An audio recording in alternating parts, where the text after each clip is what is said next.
Ok, então eu gostaria de esclarecer para os senhores a questão, o processo de suspensão da CNH, da habilitação, né? O processo de suspensão de habilitação, na realidade, vem escrito na notificação suspensão do direito de dirigir. Mas não é suspensão do direito de dirigir, é suspensão da licença de dirigir. Não adianta falar, o Detran não muda, não tem tempo, está tão ocupado implantando cada vez mais sistemas de arrecadação de infração de trânsito, que não sobra tempo nem para educar nos cursos que a lei obriga. É obrigatório pegar parte do dinheiro que recebe com os bilhões em multas de trânsito, é obrigado a pegar uma porcentagem do investir em educação. Não sobra tempo para isso. Não sobra tempo também para mudar lá no formulário suspensão da licença de dirigir, não do direito de dirigir. Para haver um direito, ele tem que estar na Constituição. A Constituição dá o direito de ir e vir, não é de dirigir. Então, se a pessoa tem o direito, a licença de dirigir suspensa ou cassada, não quer dizer com isso que tem o direito de vir cerceado. O cerceamento, a proibição de dirigir, de ir e vir, é quando você está preso, cumprindo pena ou está detido na delegacia. Através de uma ordem judicial também. Não pode se prender sem autorização de um juiz de direito, né? Então, outra coisa que tem que ficar bem clara também é que a suspensão da licença de dirigir, ela pode ser feita um período de 1 mês, 2 meses, 3 meses, 4, assim, de quando a pessoa atinge uma quantidade de pontos. Por exemplo, o que é o fato gerador? O fato gerador é assim, você tem uma multa, você tem que contar daquela infração ou multa 1 ano para frente. E se aparecer mais alguma multa nesse período, até completar 1 ano dessa primeira, você pega as multas, os pontos das multas que aparecem no período antes de completar esse 1 ano. Se der 20 pontos, nasce o fato gerador. O que acontece? A pessoa pensa que como deu 1 ano aqui dessa infração, até aqui, deu aqui, isso prescreve. Tem uma outra multa aqui, deu 1 ano, prescreve. Não é assim que funciona. Você tem que interpretar o que é fato gerador.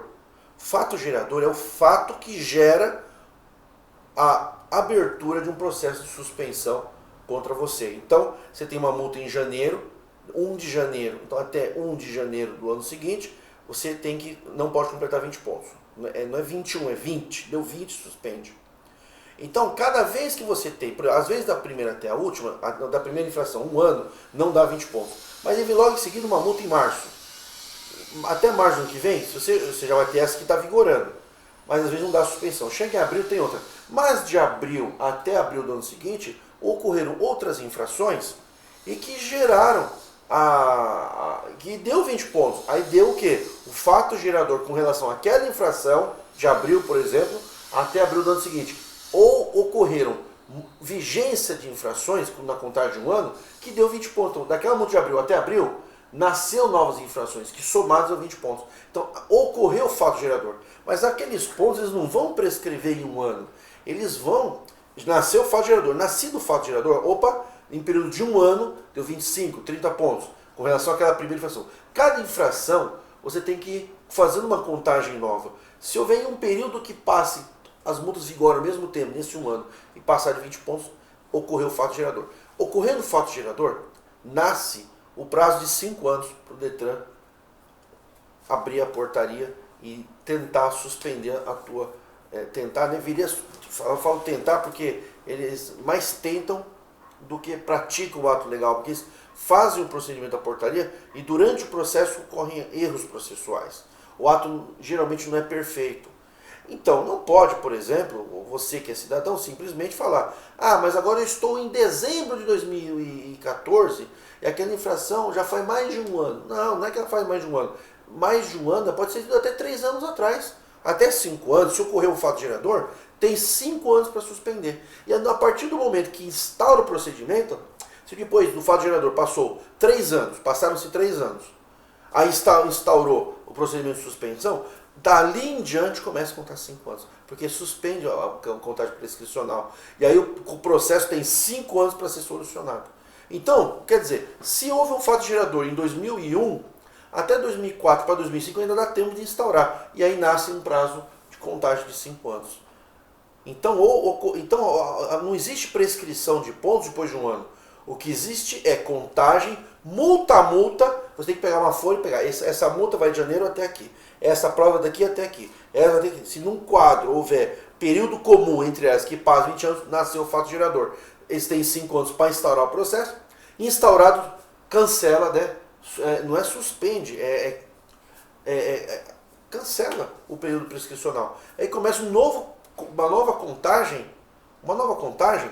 para fins processuais, que são 5 anos também. Quer dizer, você vai ficar até 8, 9 anos tendo esse problema na tua carteira. E você tem que se defender. Como é que você vai se defender? Você não pode, na defesa da suspensão, ficar fazendo argumentos de mérito, discutindo a legalidade. Olha, é ilegal o aparelho do etilômetro. É ilegal aquele radar móvel. É ilegal aquela placa. É ilegal. Eu estava passando o farol vermelho à noite, estava em risco iminente.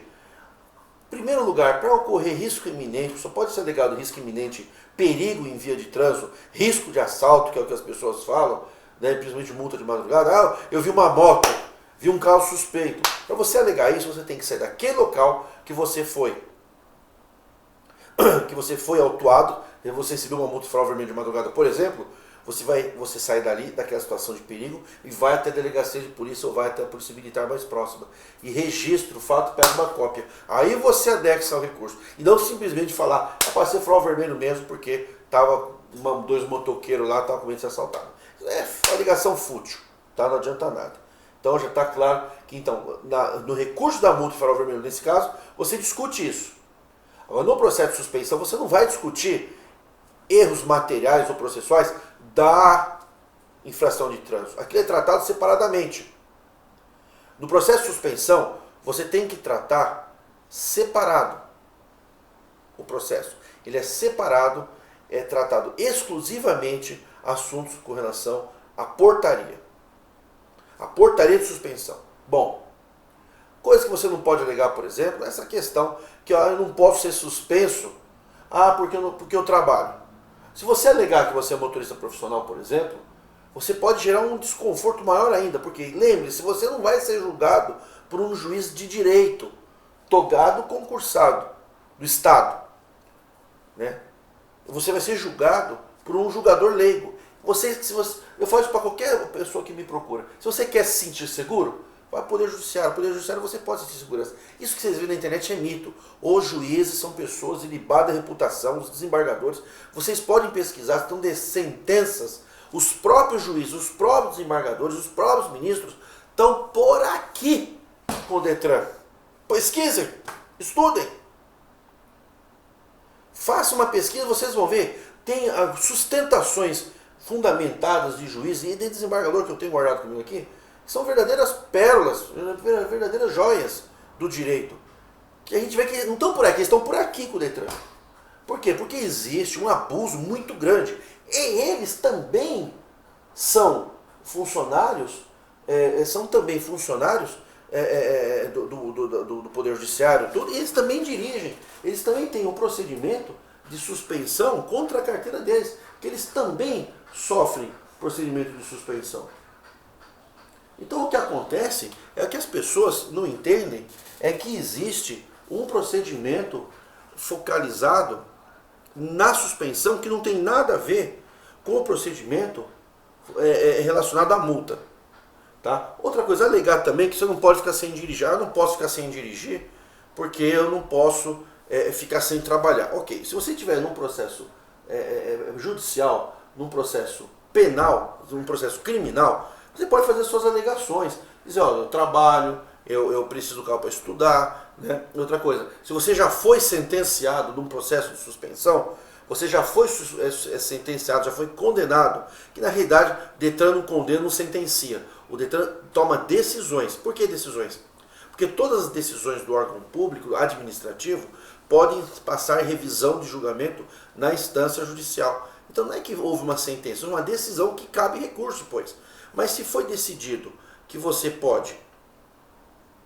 tem que ficar suspenso um mês, 3 meses, 6 meses, você não pode devido ao trabalho, o que você tem que fazer? Você pode questionar judicialmente e pedir uma revisão com relação ao risco da sua família ficar sem sobreviver, sem ter condições de se alimentar, por causa que você não pode dirigir. Então, o que acontece? Você não pode simplesmente chegar numa defesa de trânsito e falar, eu não posso dirigir, eu não posso simplesmente ficar sem dirigir e agora eu vou ficar sem a carteira e eu preciso da carteira para dirigir, eu tenho que levar minha esposa no médico, a minha mãe que está doente. Veja bem, isso daí é um problema que você vai ter que resolver sem dirigir. Então não adianta usar esse argumento e falar, olha, sabe, repetir tudo de novo aqui não é necessário. Tem argumentos que não servem, a defesa tem que ser técnica. O que é uma defesa técnica? Uma defesa técnica é onde você vai negar os fatos, que é o seu direito. Você não pode apresentar documentos falsos, você não pode fazer falsas declarações que envolvem terceiros, não pode envolver testemunhas falsas, você não pode acusar moralmente o agente de trânsito, você não pode falar que o agente de trânsito pediu propina, você não pode fazer acusações contra o órgão de trânsito, você não pode falar que o órgão de trânsito é corrupto, você não pode falar que o objetivo da lei de trânsito é roubar, encher os cofres públicos. Essas alegações não valem nada. Esses desabafos não valem nada. O que você tem que usar como argumento é uma defesa técnica. Ah, como é que defesa técnica? Ah, meu amigo, aí tem que estudar. Aí tem que estudar. Eu sempre gosto de mostrar para os meus leitores aqui, sem muita cerimônia, o livro que eu mais gosto de usar é esse daqui. Esse daqui eu tenho esse livro aqui, ó, mais ou menos 2, 3 mil páginas. Esse aqui é doutrina. Eu atualmente estou com mais ou menos 92 ou 93 livros só da área de trânsito. Se tem tanto livro assim, doutrinas, é sinal que a matéria é complexa, né? Eu sempre falo isso no vídeo. Então, defesa técnica é estudada. E aí a diferença se você tem um advogado de sua confiança, não eu, de sua confiança. Um advogado de sua confiança, onde você faz a sua defesa técnica, com argumentos técnicos, jurídicos, e aí você nega os fatos, você faz alegações processuais, né?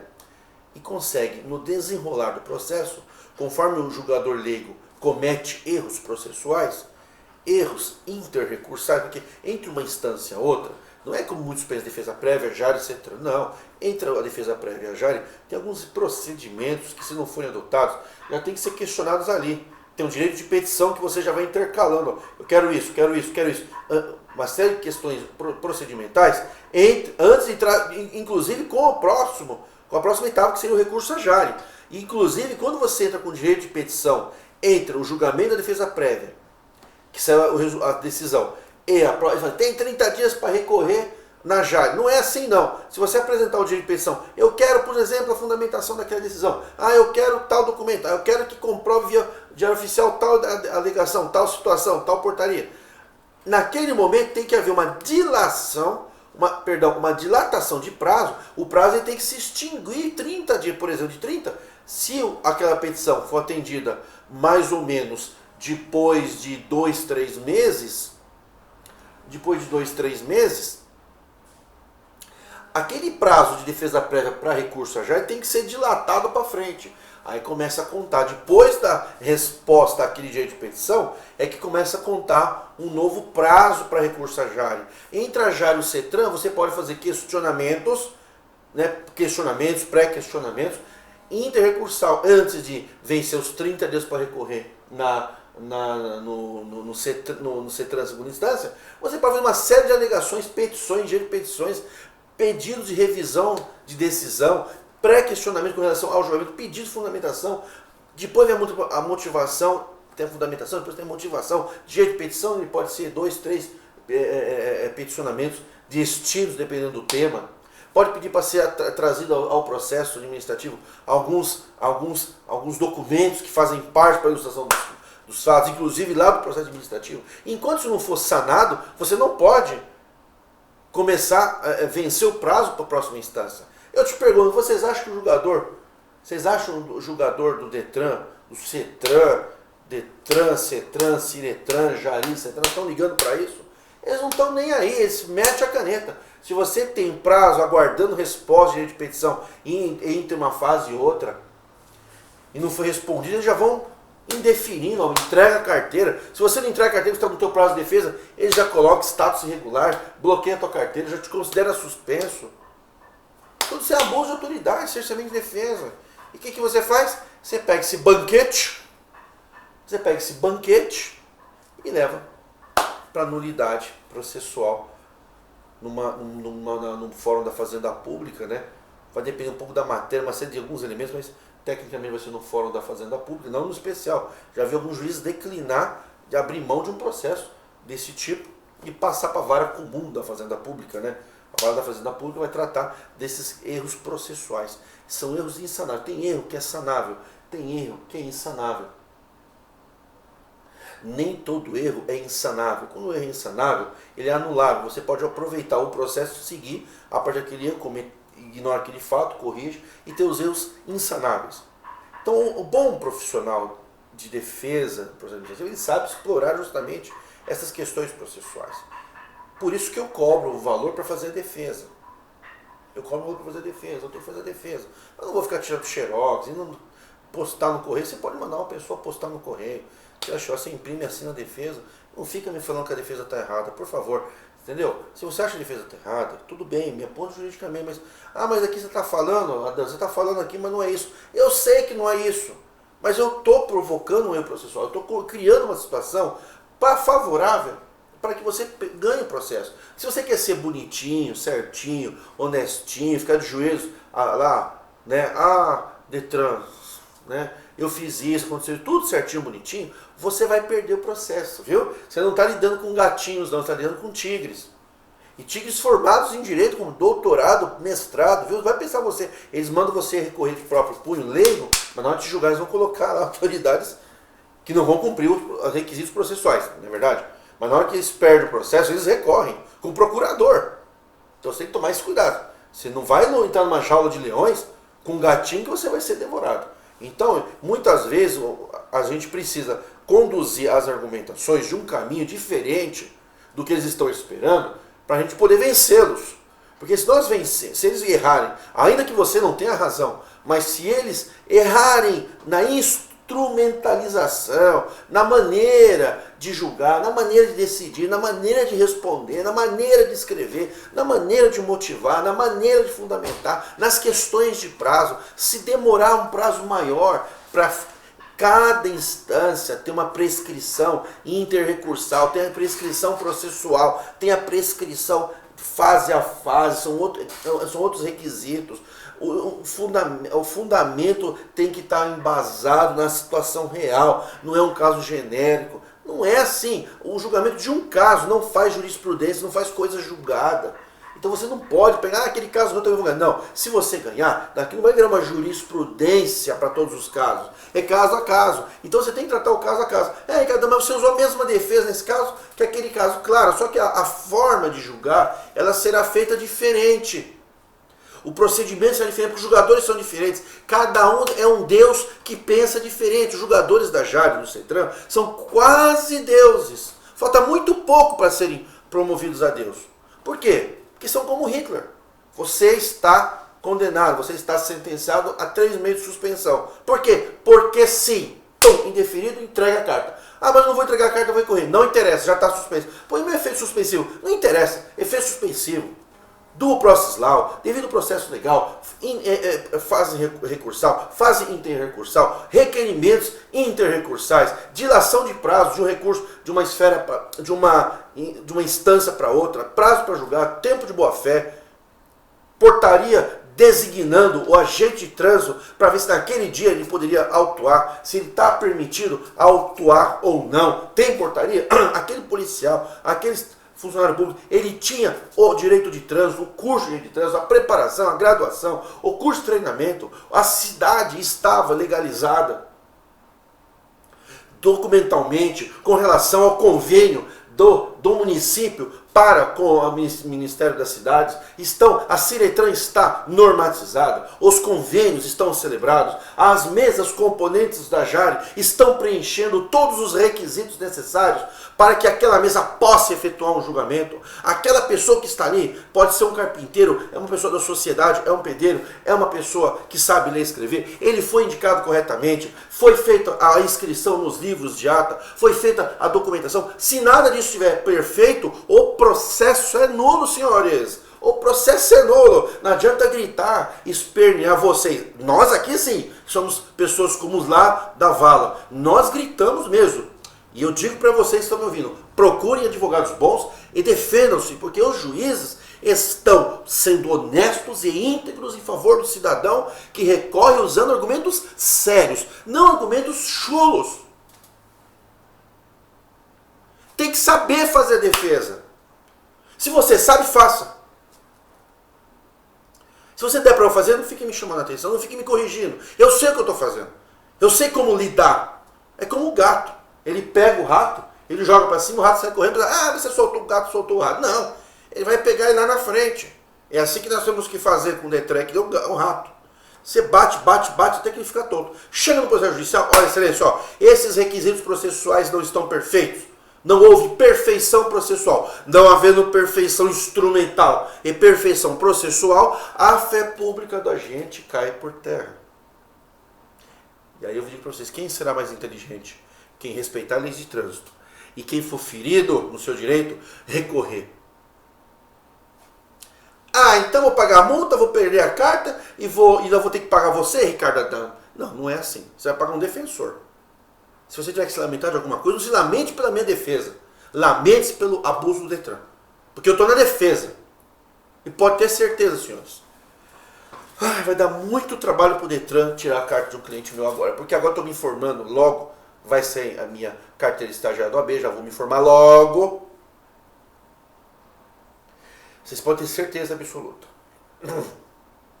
Vai dar um trabalho o Detran tirar a carteira de um cliente meu, vai dar muito trabalho.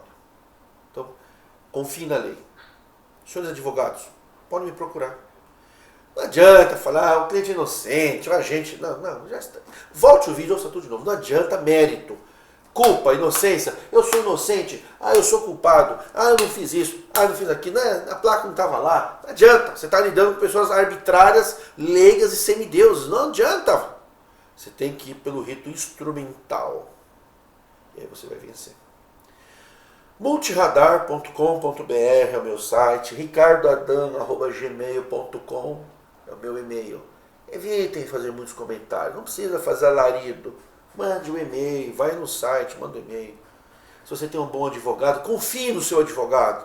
Vai tirar o processo do advogado passar para mim. Não faça isso. Manda o seu advogado me procurar. Ok? É isso. A justiça funciona, viu? Não vai atrás dos mitos aí do Facebook, não, tá? A justiça funciona assim, senhor, tá bom? Um abraço e obrigado. Até o próximo vídeo. Espero estar bem mais calmo lá.